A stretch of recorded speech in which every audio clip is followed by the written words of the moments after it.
Hello guys, in this video I'll show you how you can install JDK 26 for Windows 11. So without further ado, let's get started. First of all, open a browser, then you need to write Java Oracle and press on oracle.com.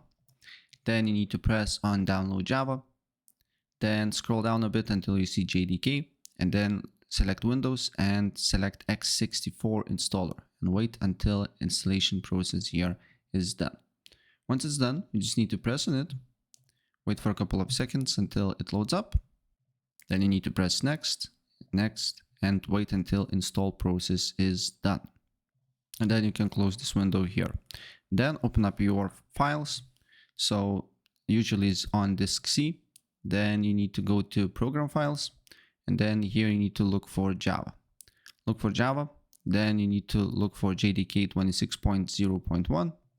And then you need to go to the bin folder. Then make sure view option is go to and make sure file name extensions is here. Then you just need to copy the path here. And you can close this window here. You need to just look for environment and press on edit environment variables for your account. Then you need to press on path and then press on edit. Then you need to press on new here. Then you need to paste the path that we just got here and press OK.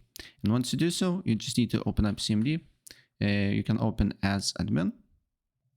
And then you just need to write Java space -- version. And then you should see the right version is installed, Java 26. So yeah, that's pretty much it. And if I help you out, please press like and subscribe for more. Take care. Bye.